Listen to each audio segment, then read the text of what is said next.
दोस्तों, बजट पर रवीश का पहला सवाल। जब 12 लाख तक के वेतन पाने वालों को 75,000 की छूट दी गई है, तो ऐसे में गरीब और बेरोजगारों के लिए क्या है, उसका क्या होगा? क्या उनको कोई भी राहत नहीं मिलेगी? सरकार को चाहिए कि सबके साथ बराबर का व्यवहार करे और गरीबों और बेरोजगारों को भी साल का 75,000 रुपए दे, ताकि वो भी अपना जीवन यापन कर सके। दोस्तों, बजट पर रवीश का दूसरा सवाल। सरकार स्वास्थ्य बजट के नाम पर आयुष्मान जैसी फर्जी बीमा योजना क्यों चला रही है? सरकारी अस्पतालों की हालत में सुधार क्यों नहीं कर रही है? सरकारी अस्पतालों की हालत इतनी खराब हो चुकी है कि आम पब्लिक का इलाज के ऊपर से विश्वास ही उठता जा रहा है। ये उत्तर प्रदेश के एक गांव का सरकारी अस्पताल है। अस्पताल को देखकर ऐसा लगा कि इसे खुद ही इलाज की जरूरत है। जब गांव वालों से हमारी टीम ने पूछा कि अस्पताल बंद क्यों है, तो उनका जवाब था कि डॉक्टर महीने भर में केवल एक ही बार आता है और दवा के नाम पर केवल पैरासीटामोल हिलाता है।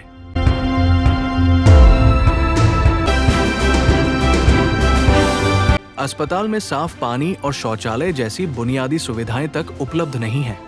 गांव वालों ने हमें बताया कि यहाँ पर जहरीले सांप और पागल कुत्ते काटने की घटनाएं अक्सर होती रहती है, लेकिन अस्पताल में जरूरत की दवाई और टीके तक उपलब्ध नहीं है। सरकार स्वास्थ्य बजट के नाम पर हजारों करोड़ रुपए खर्च करती है, लेकिन सारा पैसा भ्रष्टाचार की भेंट चढ़ जाता है।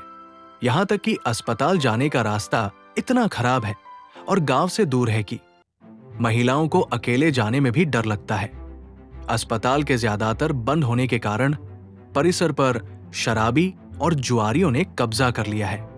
इतना ही नहीं, कई बार यह भी देखा गया है कि रात्रि में गांव के युवा जोड़े भी यहाँ पर प्रेम संबंध भी बनाने चले आते हैं और अस्पताल का माहौल को और भी खराब करते हैं।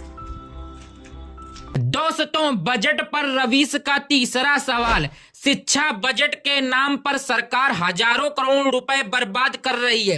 एक भी सरकारी पेपर पूरी ईमानदारी से नहीं हो पाता है। कभी पेपर लीक हो जाता है, तो कभी सालों के इंतजार के बाद भी परीक्षा नहीं होती है। ज्यादातर सरकारी स्कूलों में शिक्षकों के पद खाली पड़े हुए हैं। सरकार इन्हें कब भरेगी? जब स्कूल में शिक्षक ही नहीं है, तो विद्यालय में पढ़ा कौन रहा है और विद्यार्थी पढ़ क्या रहे हैं? दोस्तों, बजट पर रवीश का चौथा सवाल। रक्षा बजट के नाम पर अग्निवीर जैसी 4 सालों की नौकरी कब बंद होगी?